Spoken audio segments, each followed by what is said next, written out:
Bihar SSC inter level में आपका कितना रैंक, क्या चैलेंज जो है सो तैयारी में फेस किए, कौन कौन सा सोर्स पढ़ाई के लिए यूज किए, मतलब कौन कौन सा तरीका, और कैसे जो अपने टाइम को जो है सो मोटिवेट आपसे भी बहुत ज्यादा लोग कहते हैं कि इसमें धांधली सेटिंग होता है, तो मैंने आप आजकल रील्स का ट्रेंड चला हुआ है, तो मोटिवेशनल वीडियो देखते हैं, आपको नहीं लगता है कि एहसास हो जाएगा कि पढ़ाई से तो ज्यादा कठिन सारा जिंदगी है। हमको जब दोस्तों नमस्कार, आप सभी का स्वागत है।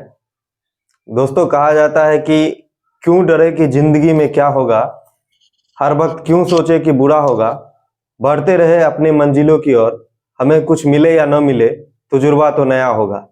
तो साथियों, आज हमारे साथ हैं विकास जी, जिनका चयन बिहार एसएससी सीजीएल 3 में एएसओ के पद पर हुआ है, जिसका पूर्व नाम सचिवालय सहायक था। तो आज हम इनसे जानेंगे इनकी सफलता के राज के बारे में। तो विकास जी, आपका प्रोग्राम में स्वागत है। धन्यवाद। विकास जी, आप अपने बारे में पहले कुछ हमें बताइए कि आप कहाँ से तैयारी शुरू किए या फिर पहले क्या करते थे। सबसे पहले तो मेरा नाम विकास कुमार हुआ और मैं शेखपुरा जिला का निवासी हूँ। तैयारी मुख्य रूप से 10वीं तक तो अपने ग्रामीण स्कूल में उच्च विद्यालय में किए। उसके बाद तैयारी करने के लिए बिहार शरीफ मेरे नज़दीकी होम टाउन या शिक्षा का केंद्र रहा और यहीं लगभग 4-5 साल पढ़े, 5 साल। फिर उसी दौरान कुछ घर की स्थिति के चलते कभी 1 साल घर में भी रहे। फिर दोबारा 2017 में बिहार शरीफ आए और क्योंकि जब ITI करने के लिए 2 साल के लिए हम अपना घर पे भी रहे। फिर 17 में जब बिहार शरीफ आए तो हमें लगा कि एसएससी के लिए वैकेंसी उस समय ज़्यादा आती थी। Central SSC. अच्छा। बिहार की वैकेंसी उस समय नहीं के बराबर थी। 2014 में आई थी, लेकिन उसका एग्जाम के लेके कुछ उतना अपडेशन नहीं दिया था। तो इसलिए हम एसएससी के लिए तैयारी करना ही प्रीफर समझे।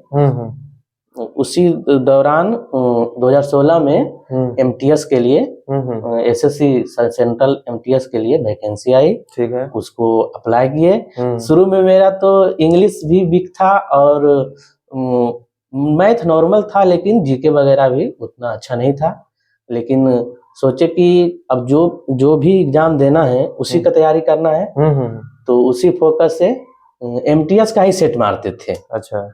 ऐसा नहीं कि उस समय एमटीएस मेरा एग्जाम वही था और उसमें मेरा ग्रेजुएशन भी नहीं हुआ था। तो ग्रेजुएशन मेरा 2017 में पास आउट हुए, तो उस दौरान इंटर लेवल वाला भी देते थे और एमटीएस भी देते थे। इंटर लेवल ये बिहार एसएससी का नहीं, वो सेंट्रल वाला। तो उसमें 16 वाला में भी मेरा हुआ था सिलेक्शन, लेकिन टाइपिंग में नहीं हो पाया था, इसलिए उसमें मेरिट लिस्ट में नहीं आ पाए। अच्छा। लेकिन ये संजोग से ये एमटीएस में पहली बार हुआ जॉब लगा। कौन विभाग आपको मिला था एमटीएस में? एमटीएस में मेरा पीडब्ल्यूडी मिला था। पीडब्ल्यू कहाँ? दिल्ली में? दिल्ली सचिवालय में पोस्टिंग था। कितना दिन वहाँ जॉब किए? वहाँ भी लगभग 2 साल रहे। 2 साल रहे। अच्छा, उसके बाद मतलब एसएससी में आए, मतलब CHSL में? उसके बाद नौकरी करते करते उसका टाइपिंग भी हुआ और वो स्किल टेस्ट जो रिटेन होता है वो लिखे। और संजोग से ये CHSL 2017 वाला में भी मेरा डाक सहायक के रूप में। अच्छा, ये पोस्टल असिस्टेंट। अच्छा। तो उसमें कहाँ पोस्टेड थे पोस्टल असिस्टेंट में? पोस्टल असिस्टेंट में गोरखपुर में पोस्टेड थे। अच्छा, गोरखपुर में। तो गोरखपुर तो नजदीक में ही है। उसके बाद मतलब बिहार में मतलब आने का सोचने लगे? हाँ, फिर सोचे कि 4 साल लगभग हो गया, तो सोचे कि अब नौकरी तो घर इस चीज दौरान बिहार एसएससी का देखे कि ये बिहार एसएससी में एग्जाम के लेके ये कुछ 14 वैकेंसी था, लेकिन एग्जाम हुआ था, कैंसिल हो गया था। हाँ, वो इंटर लेवल वाला में 8 साल उसमें लगा। तो उसी दौरान फिर इसका एग्जाम का डेट दिया, तो सोचे कि अब इसी पे ध्यान दिया जाए, यही एक ऑप्शन है जो हमें अपने गृह घर के नजदीक ले जा सकता है। अच्छा, तो इसमें बिहार एसएससी इंटर लेवल में आपका कितना रैंक था ऑल ओवर? इसमें मेरा 123 रैंक था। अच्छा। जनरल से और कैटेगरी से 61वां रैंक था। अच्छा, 123 रैंक तो बहुत अच्छा था। उसमें बहुत सारे लोग, लगभग 7-8 लोग एग्जाम दिए थे, 7-8 लाख लोग। तो मतलब उसमें भी अच्छा रैंक था। अब आपका चयन जो है सो एएसओ के पद पर हो गया है। तो कब इसको ज्वाइन किए थे, पिछला जो इंटर लेवल है बिहार एसएससी वाला? इंटर लेवल वही नवंबर में ज्वाइन, 14 नवंबर को नियुक्ति 14 पत्र नवंबर किस साल? मुख्यमंत्री द्वारा दिया गया था 2022 में। अच्छा 22 में, मतलब मोटा मोटी 1 साल से ऊपर हो गया। हाँ, 1 साल लगभग हो गया। अच्छा, तो इस दरमियान में आपको जो मतलब आप मतलब क्या क्या चैलेंज जो है सो तैयारी में फेस किए? इस दौरान तो सबसे पहले तो जॉब में आपको टाइम देना ही पड़ेगा थोड़ा बहुत। ठीक है। तो उसी दौरान मोबाइल से भी पीडीएफ से जो भी ग्रुप से जुड़े थे और पीडीएफ वगैरह से पढ़ते तो मतलब इसमें समस्या मतलब जैसे कि बहुत सारे लोग फैमिली मैन रहते हैं, बहुत सारे लोग जॉब करते हैं। और फैमिली से उतना सपोर्ट बहुत अच्छा था। अच्छा, फैमिली मतलब आप शादीशुदा हैं? हाँ, तो वो भी शादी मतलब तो हम 18 में ही कर लिए थे। अच्छा अच्छा अच्छा। लेकिन फैमिली के सपोर्ट अच्छा मिला। हाँ। बहुत सारे लोग कहते हैं कि जैसे शादी हो गया मतलब तो उसके बाद पढ़ाई लिखाई छोड़ देते हैं, थोड़ा सा उनको लगता है कि आप जो है सो मैंने ज्यादा वो उलझ जाते हैं इधर उधर नहीं, के कामों ऐसा में। नहीं, मेरे साथ तो बहुत अच्छा हुआ। अच्छा शादी हमको कभी पढ़ाई में बाधा नहीं। अच्छा, आपके लिए बाधा हम नहीं हो, चलिए जितना अच्छी बात। हम घर पे भी जाते थे तो मेरी मैडम भी ग्रेजुएट पास है, तो उनको भी अगर कुछ दे देते थे जीके वगैरह पूछने के लिए तो हमेशा हाँ, पूछते मतलब सपोर्टिव माहौल बना के Supportive थे। रखता है, तो ये होना चाहिए। अच्छा हमको घर पे चाहे कहीं पे भी पढ़ने में कभी दिक्कत नहीं हुआ। अच्छा जो भी अच्छा। टाइम मिला, क्योंकि नौकरी अभी 8 घंटा की ड्यूटी करना भी है और उसके साथ फैमिली को भी थोड़ा बहुत टाइम देना है, लेकिन उसके बावजूद भी अगर जब भी हम पढ़ते थे तो मेरे कोई डिस्टर्बेंस नहीं। अच्छा, ये बताइए कि मतलब ये तो हो गया कि आप मान लीजिए जॉब करते होंगे, पहले 8 घंटा का ड्यूटी रहता होगा, फिर आपको थोड़ा बहुत फैमिली को भी टाइम देना होता होगा। तो आप इतना कम समय में, जो ये बिहार सीजीएल बहुत बड़ा एग्जाम है, इसमें जो है सो लगभग इस बार 9 लाख लोग के स्टूडेंट पीटी में जो है सो फॉर्म डाले थे, एग्जाम दिए हैं। उसके बाद 2200 सीट है, उसमें से भी 1360 ही सचिवालय सहायक का है, और उसमें से भी आपका मतलब कैटेगरी में आना है, 35% महिला आरक्षण है। इसके बावजूद भी लगभग 500 तक आपका रैंक होगा, तभी जो है सो आपको एएसओ मिला है। तो इतना रैंक के अंदर आना और इतना जो है सो टाइम के साथ, तो मतलब आप किस तरह से कौन कौन सा सोर्स पढ़ाई के लिए यूज किए, मतलब कौन कौन सा तरीका, और कैसे जो अपने टाइम को जो है सो यूटिलाइज किए थे? सबसे पहले तो हम इस दौरान आपसे भी जुड़े रहे। अच्छा। मोटिवेट आपसे भी बहुत ज्यादा होते थे, क्योंकि लगता था कि ये दरोगा के जॉब छोड़ के अपने आप पे विश्वास जता के इसमें आए हैं, तो हम भी अगर छोड़ के आए तो सोचेंगे तो मेरा भी हो ही जाएगा। अच्छा, ऐसा इसलिए ये बोल रहे हैं कि हम बीच में जो है सो दरोगा का नौकरी कुछ कारण से छोड़ के और इन्हीं के साथ जो है वो ज्वाइन कर लिए थे जल संसाधन विभाग को, जो जिसका ग्रेड पे कम है। दरोगा आप समझ रहे हैं 4200 ग्रेड पे है, और हम लोग अभी जो है 2400 ग्रेड पे में ही कार्यरत है, तो इसलिए ऐसा ही विकास जी बोल तो रहे हैं। हमको लगा जब मेरे राजीव जी कर सकते हैं तो हम क्यों नहीं कर सकते हैं। अच्छा। और ये हमको हमेशा मोटिवेट करते रहा। अच्छा। और इस दौरान आपसे जुड़े रहे, आपसे फोन पे बातें करते थे। आपके द्वारा जो भी थोड़ा बहुत पीडीएफ वगैरह भी, हमेशा किताब उताब भी पूछते थे कौन सा जीके पढ़े, तो आप बताते भी थे कि करंट पे थोड़ा ध्यान दो। तो करंट पे, क्योंकि करंट भी कोई भी एग्जाम के लिए बहुत ज्यादा जरूरी होता है। ये सब ट्रेडिशनल जीके तो लगभग हम जब से पढ़ रहे हैं कहीं से भी राइज हो सकता है, लेकिन करंट तो आपको 1 साल या 2 साल का ही रहेगा। तो उसके लिए तो आपको 10 ही क्वेश्चन रहता है, रिजल्ट के लिए तो हर क्वेश्चन मायने रखता है। ठीक है, वो जो एक भी क्वेश्चन है उसको बनाने के लिए कितना संघर्ष करना पड़े उसके बारे में सोचते रहते थे। तो आपके द्वारा करंट के लिए बोला गया था कि करंट आप पढ़िए विकास जी, करंट में क्वेश्चन पूछेगा और ये अगर बनेगा तो रिजल्ट होगा ही। ट्रेडिशनल तो आप 10वां से जब से दिए परीक्षा, जब से पढ़ते ही आ रहे हैं। सही बात। कौन सा क्वेश्चन रहेगा वो आप भी कोई नहीं जानता है। और जैसे लाइट चैप्टर तो हम 8 क्लास से ही पढ़ रहे हैं लगभग, अगर देखा जाए तो कहीं से भी क्वेश्चन राइज हो सकता है। लेकिन करंट के लिए मेनली फोकस करने के लिए आप ही गाइड किए थे और उस पे हम। अच्छा, ये बताइए विकास जी की जैसे कि अभी बिहार एसएससी इंटर लेवल होने वाला या बिहार सीजीएल आने वाला, एक बार फिर सुन रहे हैं कि अभी बिहार एसएससी के थ्रू कम से कम एक बार तो आएगा ही, उसके बाद भले बीपीएससी से आए। तो आप मतलब बिहार एसएससी का फॉर्म भरा जा चुका है, लगभग 25 लाख लोग से ऊपर फॉर्म भरे, इसमें भी कंपटीशन होने वाला है। तो हमको लग रहा है कि मार्च तक जो है सो एग्जाम होने का पूरा संभावना है। तो अभी मोटा मोटी 3 महीना 2-2.5 महीना है, तो बहुत सारे लोग पहले से भी तैयारी कर रहे हैं। तो इस 2 महीने के दरमियान वो अपना क्या मतलब प्लानिंग करें कि मतलब उनका कम से कम प्री में सिलेक्शन श्योर हो जाए? सबसे पहले तो हम मेरे समझ से अपने आप को सबसे पहले ये कॉन्फिडेंस डेवलप करना पड़ेगा कि हम कर सकते हैं, ठीक है। और उसको ऐसा अपने आप में एहसास दिलाना पड़ेगा कि हम पढ़े हैं, हम 10वीं 12वीं जो भी पढ़े हैं उससे रिलेटेड ही क्वेश्चन रहेगा एग्जाम में। ऐसा नहीं है कि क्वेश्चन कहीं दूसरा चीज का आ जाएगा, ठीक है। जो भी टॉपिक पढ़े उसी से। तो सबसे पहले अपने आप पे विश्वास कीजिए कि मेरा होगा। और पढ़ाई में तो चैलेंजेस आते ही रहते हैं, तो उसको इग्नोर करते हुए थोड़ा बहुत अगर टाइम को देखते हुए एग्जाम के समय अपनी पढ़ाई में ध्यान देना चाहिए। और जो भी आपका पोर्शन यानी जो भी आपको लगता है कि ये टॉपिक कमजोर है उस पर ज्यादा ध्यान दीजिए, क्योंकि एग्जाम के लिए हर क्वेश्चन मायने रखता है। रीजनिंग भी अगर आप पढ़ रहे हैं तो उसमें भी आपको नंबर उठाना ही पड़ेगा, तभी आप सेलेक्ट हो पाइएगा, क्योंकि रीजनिंग ऐसा है कि आप उसमें पूरा का पूरा सही कर सकते हैं। बिल्कुल। और उसमें भी आपको प्रैक्टिस जरूरी भी है, बिना प्रैक्टिस के गलती होने का चांस ज्यादा हो जाता है, ज्यादा हो जाता है। और रीजनिंग जब प्रैक्टिस के दौरान नया नया क्वेश्चन भी आता है जो कि ट्रेंड में या बोल सकते हैं प्रीवियस ईयर का दोनों मिला के और रहता है। अच्छा ये बताइए विकास जी कि जैसे कि सब्जेक्ट वाइज अगर हम एनालिसिस करें तो बिहार एसएससी में 50 क्वेश्चन जीके का, 25 क्वेश्चन साइंस का, तो मैक्सिमम लोग से हम सुनते हैं कि हमको जीके में प्रॉब्लम है।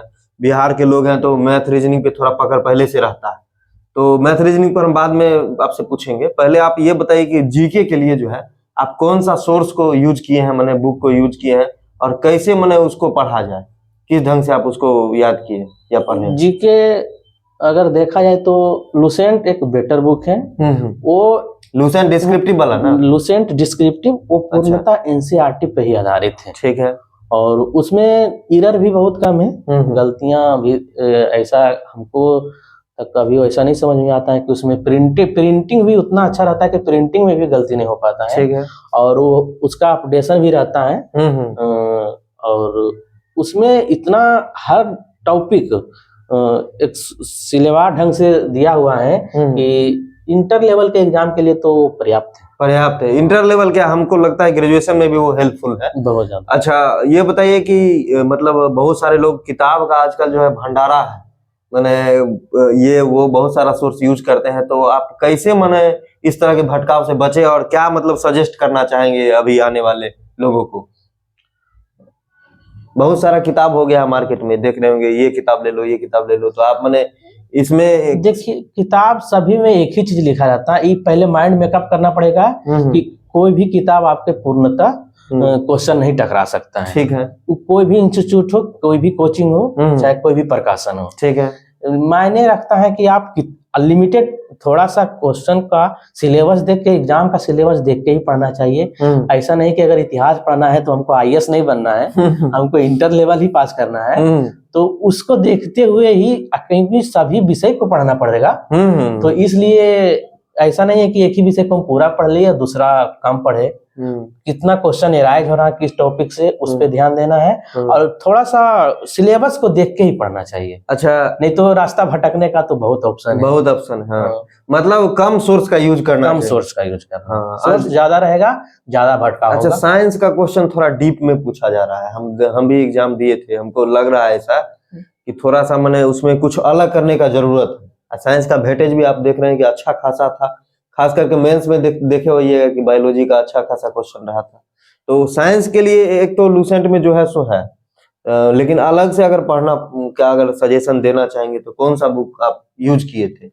साइंस के लिए एक रुक्मिणी प्रकाशन का, लगभग वो 2750 था। अच्छा। उस जमाने, अब तो उसमें अब कुछ इंक्रीज हो गया है। अच्छा। उसको हम देखे थे, उसमें अच्छा से समझाया। अच्छा, रुक्मिणी का? हाँ, रुक्मिणी का एक साइंस का अलग से बुक आता है। हाँ।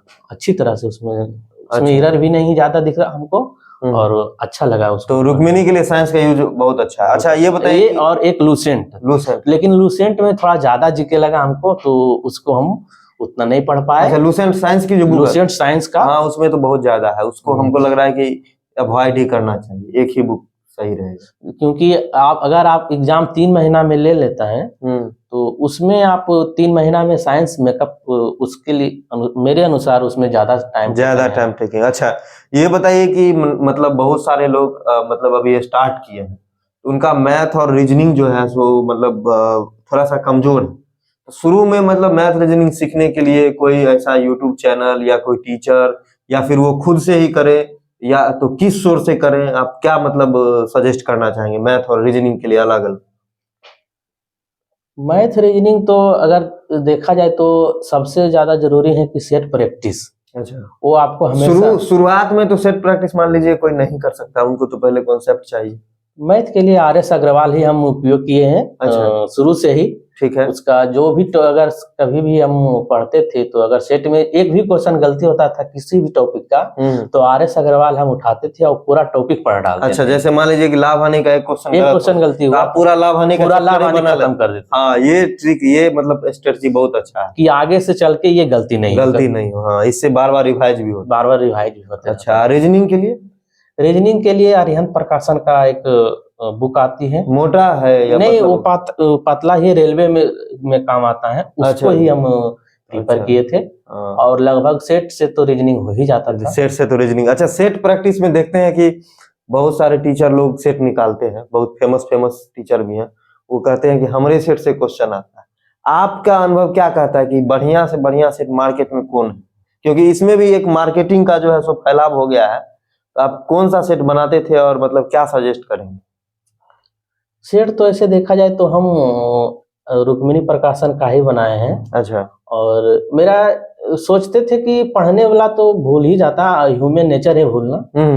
तो इतना टाइम टेकन कर लिए थे कि एक सेट रेगुलर बनाना है, पढ़ाई कम हो चलेगा, ठीक है, लेकिन अब सेट बनाने से गलतियां सुधारने की थोड़ा सा गलती पे कमांड हो जाता है कि गलती जो भी होता है उसको थोड़ा सा ध्यान में आता है, तो इसलिए हम सेट को प्रीफर ज्यादा करते थे। अच्छा, मतलब सेट बेस्ड आप पढ़ाई किए? सेट बेस्ड पढ़ाई करते थे, क्योंकि सेट में जो भी गलतियां होता था वो माइंड में ज्यादा देर तक रहता था।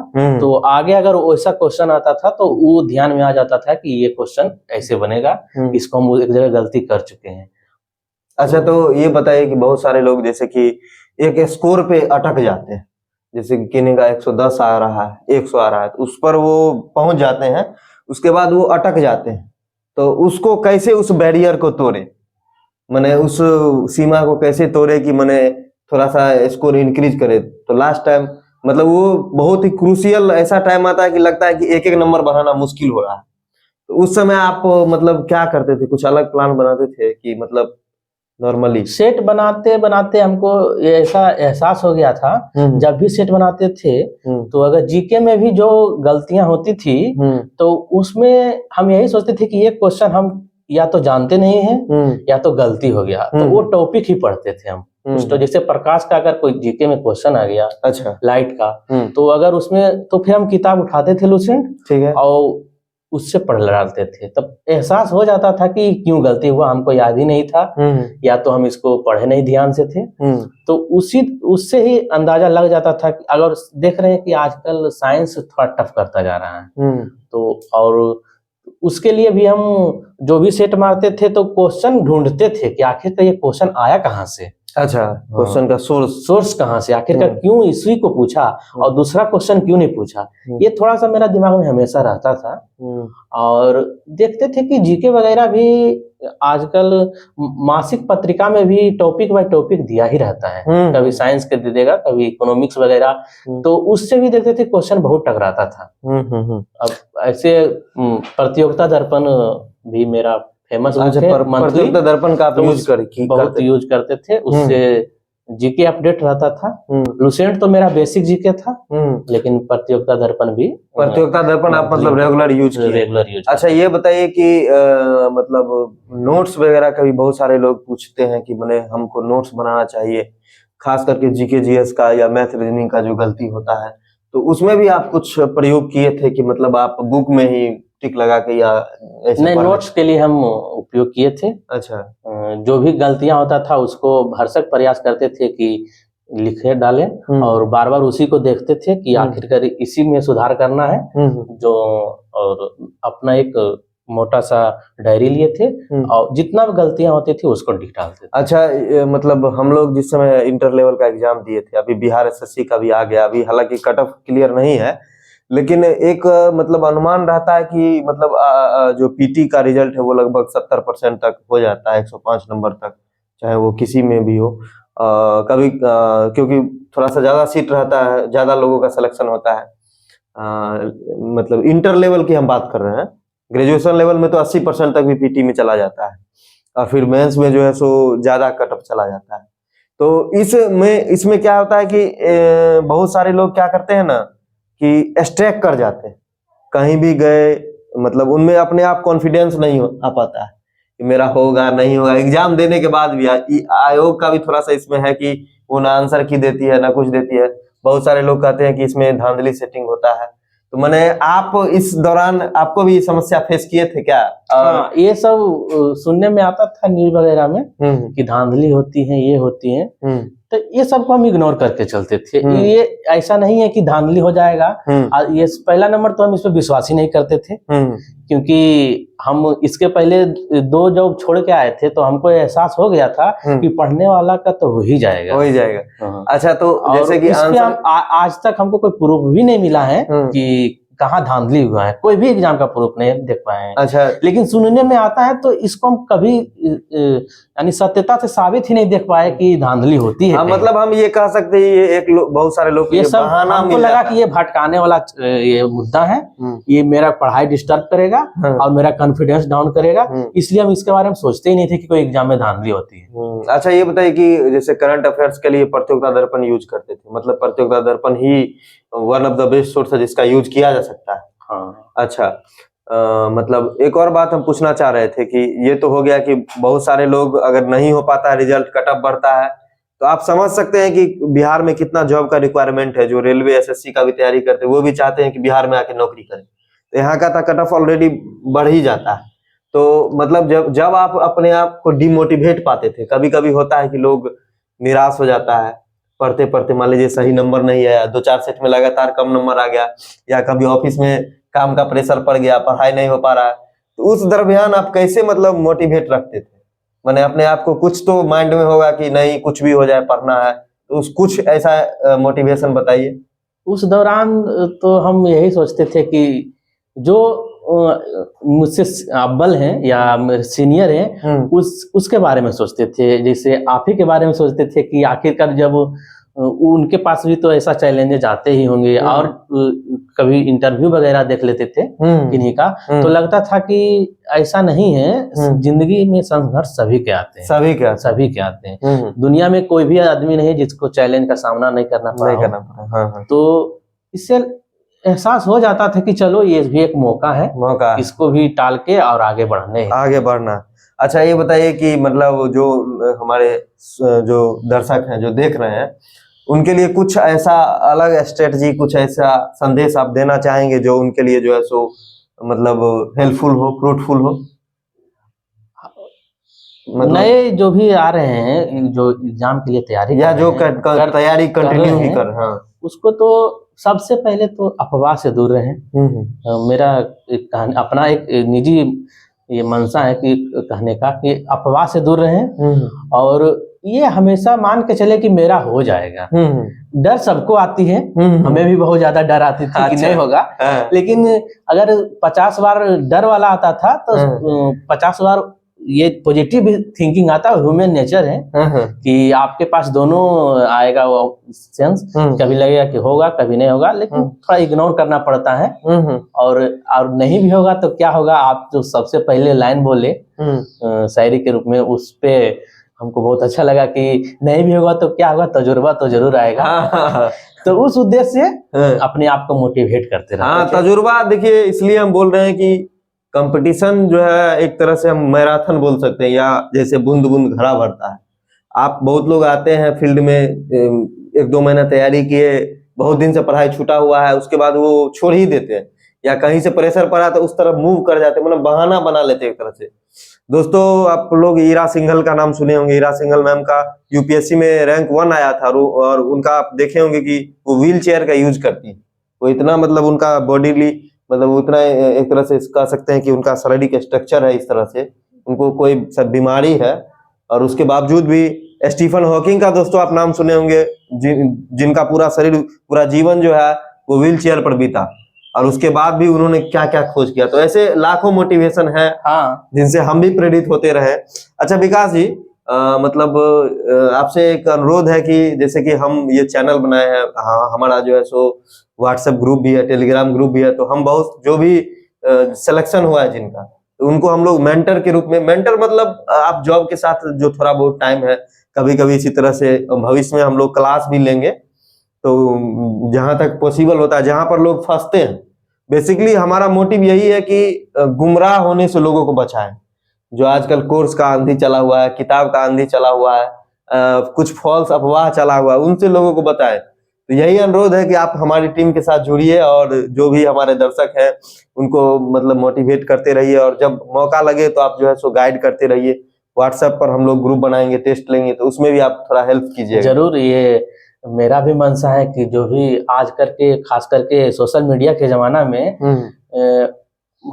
मेरे समझ से लगता है कि जितना लड़का फ्रस्ट्रेट होते जा रहा है और उसको ऐसा एहसास ही नहीं होता कि टाइम क्या है, मेरे समझ से तो हम उसको यही बताते हैं कि थोड़ा सा सोशल मीडिया से कम 1-2 साल दूर रहें। अरे पूरा जिंदगी बचा हुआ है, सोशल मीडिया चलाते रहना जितना है, पहले कहीं नौकरी या अपने आप को सेटल कर लीजिए, और ये तो चलता ही रहेगा।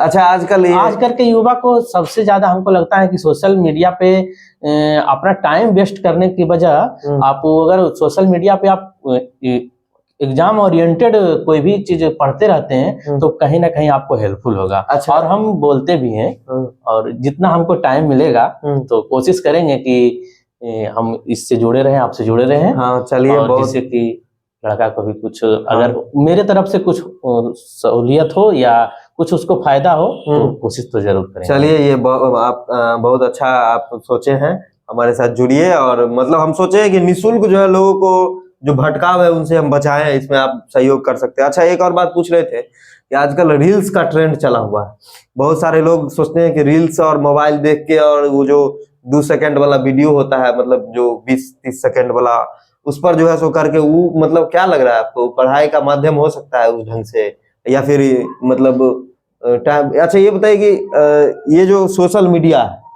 और आप जो पढ़ाई करते हैं, तो माइंड का कंसंट्रेशन, जैसे बहुत लोग को याद नहीं हो पाता है, हम भी बहुत सारा शिकायत सुने कि किताब लेके बैठते हैं, याद नहीं हो पाता है, बहुत देर पढ़ते हैं, याद नहीं हो पाता। तो आप मने किस तरह से मने अपने आप को एडजस्ट करते थे? लगातार बहुत सारे लोग को जल्दी याद हो जाता है, तो बहुत सारे लोग बार बार पढ़ते हैं तब याद होता है, तो आप मने किस तरह से, आप किस कैटेगरी में आते थे? बताइए अपने बारे में कुछ, और कैसे जो है सो याद सोशल मीडिया तो आजकल मेरे समझ से किसी को छोड़ नहीं सकता है। ठीक है, उससे तो आदमी जुड़ ही जाता है, जुड़ा ही है। ठीक है। तो फिर भी एक मन में अब मन कर रहा सोशल मीडिया चलाने तो चला भी लेते थे, लेकिन अंदर से गिल्टी फील होता था कि हम ज्यादा समय बर्बाद कर दिए। अच्छा। लेकिन चलो, ये तो ह्यूमन नेचर है, इसको तो टाल भी नहीं सकते हैं, लेकिन फिर भी कोशिश करते थे कि उससे दूर रहे। हाँ, अपना मतलब एक पर्सपेक्टिव बना के चलना है। अच्छा, तो याद करने के लिए मतलब आप कैसे, जैसे लूसेंट का बुक है, तो आपको कितना बार में याद होता था, या फिर आप कैसे उसको याद करते थे, या फिर पढ़ते रहते थे बस? याद करने के बारे में लूसेंट को कभी हम देखते थे कि समझते थे उसको। अच्छा। सोचते थे कि अगर हम समझ गए तो वो भूलेंगे नहीं, और हम कभी रटने के व्यू से कभी याद नहीं किए। अच्छा। अगर हम कोई टॉपिक पढ़ते थे तो उसको हम पूरे पढ़ते थे, और कभी रटने के व्यू से नहीं पढ़ते थे। अच्छा अच्छा अच्छा। और उसी में जितना याद होना रहता था याद हो ही जाता था। और कहीं ना कहीं तो पीछे से भी पढ़ाई आ रहे थे, मैं 10वीं दिए, 12वीं दिए, 9वीं दिए, टॉपिक तो एक ही रहता है, बस थोड़ा वास्ट होते जाता है, तो उस अनुसार। अच्छा, शुरू में याद नहीं होता बहुत लोग को, तो मैंने बहुत घबरा जाते हैं, तो क्या शुरू में तो हमको लगता है सबके साथ ही समस्या होगा? देखिए, अगर जो साइकिल भी चला रहा है तो वो अब एकाएक मोटरसाइकिल नहीं चला सकता है, और साइकिल सीखने में गिरना तो तय है, ऐसे तय नहीं कि एक बार सीट पे बैठ जाने के बाद वो साइकिल चला ही लेगा स्पीड में। बिल्कुल बिल्कुल। तो पढ़ाई भी वैसा ही है, इसको ज्यादा अपने आप में ये नहीं कर देना चाहिए कि हमसे होगा ही नहीं। शुरुआत है, धीरे धीरे ही होगा, एक बार में किसी का नहीं होता है। हम लोग भी बहुत समय इसमें दिए हैं और असफलता भी मिली है, और उसके बाद सफलता भी मिली है। एक हमको लगता है ना कि एक मैच्योरिटी लेवल जब बन जाता है ना तो आपका कोई भी एग्जाम मोटा मोटी निकल जाता है। ऐसा नहीं है कि आपको मेरे समझ से वो तो सूरबीर ही होता होगा जो कि पहला अटेम्प्ट में पहला बार में कोई एग्जाम क्रैक कर जाता वो होगा। तो अपवाद में मान के चलिए, लेकिन इतना जरूर है कि कोशिश करते रहने पे कभी ना कभी तो जरूर होगा। और यही उद्देश्य से पढ़ते थे। और सबसे पहले तो 15 में एलडीसी में हम उसमें भी मेरा प्री ही नहीं हो पाया था। अच्छा। लेकिन 16 वाला में टाइपिंग नहीं हो पाया। अच्छा। लेकिन 17 वाला में फाइनल हो पाया। वही क्रम रहा आपका, जो गलती से सीखते गए। अच्छा अच्छा। हाँ, तो देखिए बहुत सारे लोग जो है सो डिमांड कर रहे थे, तो आज तो विकास जी मतलब बहुत अच्छा लगा। हम तो यही कहेंगे, चलते चलते आप अपना कुछ लास्ट मैसेज देना चाहेंगे तो दे सकते हैं। लास्ट में हम तो यही कहेंगे कि असफलता से घबराना नहीं है। असफलता सभी के जिंदगी में आती है, ठीक है, लेकिन थोड़ा सा उस समय डिमोटिवेट होता है तो चलो अच्छा लिया जाए। लोग मोटिवेशनल वीडियो देखते हैं, आपको नहीं लगता है कि जिनके हम लोग मध्यम वर्गीय परिवार से आते हैं तो हम लोग को मोटिवेशन तो घर से ही मिलता है। मान लीजिए हमारे पापा मान लीजिए खेत में, मेरे पिताजी भी किसान है, मेरी माता जो है वो गृहिणी है और उसके साथ साथ वो खेती बाड़ी का भी काम करते हैं। तो मतलब कहने का मतलब कि हमको तो रियल मोटिवेशन, हमको तो कहीं वीडियो देख के मोटिवेशन नहीं मिला, हमको तो घर से ही मिला। आपको नहीं लगता है कि मैंने मोटिवेशनल का केंद्र जो है घर में ही होना चाहिए? जरूर, ये बात हम भी आप बोलना चाह रहे थे शुरू में ही कि अच्छा। लड़का को डिमोटिवेट होना ही नहीं है। हाँ। अगर उसको लगे कि हम डिमोटिवेट हो रहे हैं तो अपने मम्मी पापा के काम में सहायता कर दे। उसको एहसास हो जाएगा कि पढ़ाई से तो ज्यादा कठिन सारा जिंदगी है। हमको जब भी ऐसा लगता था कि हमको पढ़ने में दिक्कत हो रहा है, याद करने में दिक्कत हो रहा है, तो हमको लगता था कि अगर इससे अगर बाहर निकलते हैं तो और कठिन ही होता जाएगा। क्योंकि हम इसमें जब से हम थोड़ा सा भी बोलना या सीखना सीखे तो उसी समय से पढ़ाई ही होता है एक स्टूडेंट का, खासकर बिहार में, कि आपको आगे बढ़ाएगा। तो हमको लगा कि जिसमें हम 10 साल 15 साल दिए हैं तो उसको छोड़ के दूसरा ट्रैक पकड़ना मेरे समझ से उचित नहीं था।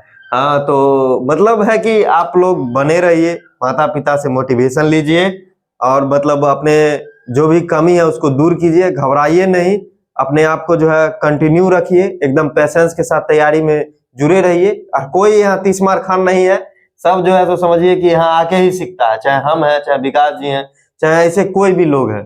तो आप लोग के लिए यही है। तो आज के इंटरव्यू में आने के लिए विकास जी आपका बहुत बहुत धन्यवाद। तो दोस्तों धन्यवाद। आप सभी से अनुरोध है कि वीडियो को शेयर कीजिए आप लोग ज्यादा से ज्यादा लोगों तक, और लोग का हम इंटरव्यू लेंगे और भविष्य में जो है बहुत सारा जो है इस तरह का गाइडेंस प्रोग्राम चलाएंगे।